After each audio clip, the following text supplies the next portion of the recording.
सुख होता है। हरे राम नाम जपते रहने से कष्ट दूर होता है। चल सन्यासी।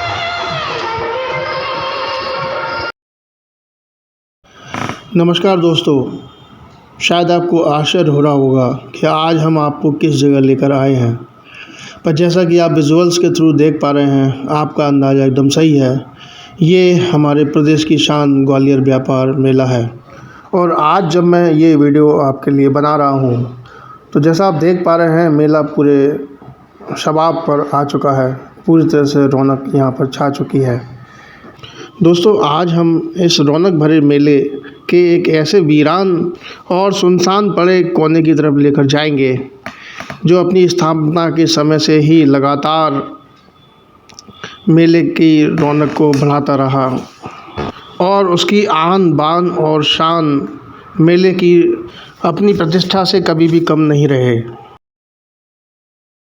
जी हाँ दोस्तों, आपने सही पहचाना। आज हम बात कर रहे हैं रेलवे द्वारा संचालित बाल रेल मंडप की, जो इन दिनों अपनी उपेक्षा पर जार जार आंसू बहा रहा है और उसकी बेरानियत की सुध लेने वाला कोई भी नहीं है। रेलवे ने उसे अनचाही संतान समझकर उपेक्षित छोड़ दिया है। बाल रेल मंडप के इस दर्द को जानने के लिए आप हमारे साथ बने रहिए। रेल मंडप की ओर जाने वाली ये सीढ़ियाँ कभी चमचमाती हुई रहती थीं, रेलिंग लगी हुई होती थी और आते जाते लोगों के पैरों की आहट से ये जगह हमेशा गुंजायमान रहती थी। कुछ लोग रेल पुल के बीच में खड़े होकर इंतज़ार करते थे कि वो आती और जाती हुई रेल को देख सकें, लेकिन आज यहाँ पर आवाराओं का जमघट और अवैध झुग्गी झोपड़ियों के कब्जे के अलावा कुछ नहीं दिखाई देता है। एक वीरानियत, एक सन्नाटा और एक मानूसियत यहाँ पर बिखरी हुई दिखाई देती है। आइए हम अपनी यात्रा शुरू करते हैं।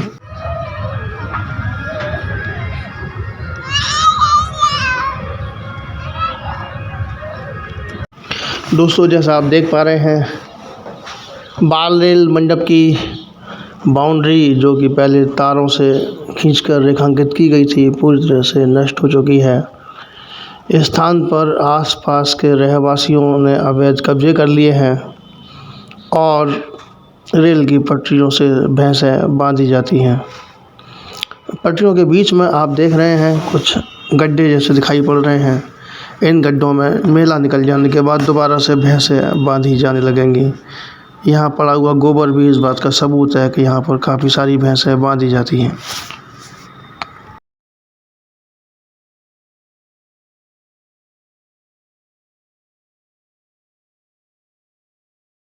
कभी किसी समय मेला प्राधिकरण ने अपने लेवल पर ये टॉयलेट बनवाया होगा, लेकिन टॉयलेट की जो हालत है उसे देखकर नहीं लगता किसी को यूज़ कर सकता है। आजकल ये असामाजिक तत्वों की असामाजिक गतिविधियों का केंद्र बना हुआ है। पटरियाँ अपनी दुर्दशा पर आंसू बहा रही हैं और मैदान पूरी तरह से अतिक्रमणकारियों के कब्जे में है। आइए अब इस मंडप का जायज़ा लेते हैं। ये विशाल मंडप दिल्ली के प्रगति मैदान की तर्ज पर बनाए गए थे। कुल मिला के 4 इस तरह के मंडप बनाए गए थे, जहां अलग अलग सेक्शंस में अलग अलग तरह की रेलवे के प्रगति और भविष्य की योजनाओं के डिस्प्ले होने के लिए प्लानिंग रखी गई थी। लेकिन जैसा आप देख पा रहे हैं, ये मंडप पूरी तरह से उजाड़ हो चुके हैं, देखभाल मांग रहे हैं और एक करुण पुकार उनके दिल से उठती है कि काश कोई हमारी सुध ले लेता। ये एक जो रेक्टेंगल जैसा बना हुआ दिख रहे हैं दोस्तों, ये वो जगह थी जहाँ पर जब वर्कशॉप से रेल के ऑपरेटर्स यानी डिब्बा और इंजन वगैरह आया करते थे, तो इस जगह उतारे जाते थे क्रेन की सहायता से, तो और यहीं पर इनकी लैंडिंग पटरियों पर की जाती थी। ये हम एक सुरंग देख रहे हैं। जब भी ट्रेन इस सुरंग से निकलती थी तो बच्चे और पेरेंट्स सभी खुशी से किलकारियाँ मारा करते थे, लेकिन आज ये जगह आपको भीतर जाके दिखाई जा सके इस लायक भी नहीं है। सुरंग का बाहर से दृश्य जो स्लोप जैसा देख रहे हैं, यहाँ पर कभी बड़ी अच्छी सी हरी घास लगी होती थी और कुछ एडवर्टाइजमेंट भी यहाँ पर डिस्प्ले किए जाते थे। मैं आपको बताना चाहूँगा कि तत्कालीन रेल मंत्री माधवराव सिंधिया के रेल मंत्री बनने के 1 साल के अंदर ही ये मंडप बनकर तैयार हुआ था और इसकी जो आर्किटेक्ट था वो पूरी तरह से प्रगति मैदान से प्रेरित था। रेलवे चाहती थी कि यहाँ पर आने वाले सैलानियों को दिल्ली के प्रगति मैदान जैसा खुला हुआ और एक अच्छा माहौल दिखाई पड़े, लेकिन चाहने मात्र से क्या होता है दोस्तों, हकीकत तो ये है जो अब आपको यहाँ प्रतीकात्मक रूप से दिख रही है। एक काग भगोड़ा टाइप का यहाँ बनाया हुआ है और वो यहाँ की दुर्दशा को बहुत अच्छी तरह से दिखा रहा है। आजकल ये जगह पापड़ सुखाने के लिए उपयोग की जा रही है। मेले में ये पापड़ काफ़ी लोकप्रिय होते हैं। तल कर मसाला डालने के बाद लगभग सभी लोग जो घूमने आए हैं ज़रूर खाते हैं।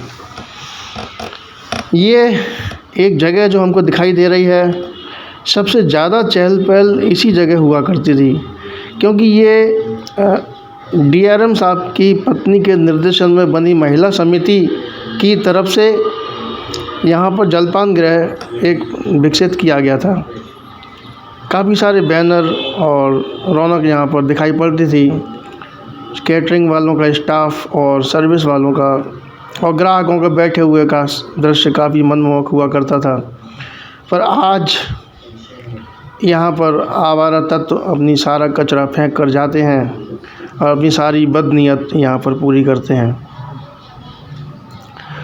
चलते समय हमें इन पापड़ों का ध्यान ज़रूर रखना पड़ेगा। ये सामने आप देख रहे हैं उद्घोषणा कक्ष, यानी ट्रेन की पोजीशन के बारे में और टिकट के बारे में घोषणाएं यहाँ पर हुआ करती थी। यानी जिस तरह से मेले में उद्घोषणा केंद्र है, उसी तरह से अलग से यहाँ पर एक स्वतंत्र उद्घोषणा केंद्र हुआ करता था, जो इस कंपाउंड के अंदर होने वाली गतिविधियों के बारे में जानकारियाँ आने वालों को देता रहता था। आइए अब हम चलते हैं उस प्लेटफॉर्म की तरफ जहाँ खड़े होकर लोग बड़ी बेताबी से अपनी नंबर का इंतज़ार किया करते थे। शेड उजड़ चुका है, पूरे प्लेटफॉर्म पर झुग्गी झोपड़ियों का कब्जा है। दोस्तों, मैं बताना चाहूँगा कि यहाँ पर शूटिंग के दौरान झुग्गी झोपड़ी के रहने वाले लोगों से हमारा कुछ विवाद भी हुआ, क्योंकि उनका ये कहना था कि आपको ये शूटिंग करने के पहले हमारी परमिशन लेनी चाहिए थी। यानी चोरी और सीना जोरी।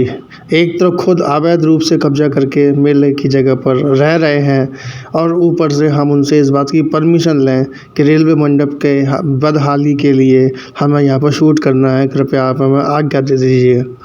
खैर, अब हम आगे बढ़ रहे हैं उन 2 मंडपों की ओर जो संख्या में 2 दिखाई पड़ते हैं पर एक्चुअल में 3 हैं। जब रेलवे ने यहाँ पर बाल रेल को चलाना बंद किया तो भले ही ट्रेन ना चल रही हो, पर कम से कम इन 3 मंडपों में रेलवे के विकास के बारे में कुछ प्रदर्शनी तो लगती ही थी। कुछ चार्ट्स रखे जाते थे और कुछ मॉडल्स रखे जाते थे। लेकिन अब ये जगह पूरी तरह से असामाजिक तत्वों के हवाले है। जानवर बांधे जा रहे हैं और सब कुछ उजाड़ पड़ा है। दोस्तों, इस बर्बादी की कहानी तब से शुरू हुई जब एक बार मेला प्रशासन ने यहाँ पर प्रॉपर सफाई न होने की वजह से जुर्माना लगा दिया। तत्कालीन DRM साहब की पत्नी इस समिति के अध्यक्ष थी, इसलिए DRM साहब को काफ़ी बुरा लगा और उन्होंने अगले साल से इसके संचालन में तमाम बाधाएं पैदा करनी शुरू कर दी। समुचित देखरेख के अभाव में लोगों ने कब्जा करना शुरू कर दिया और बाउंड्री वाल कई जगह से टूट गई।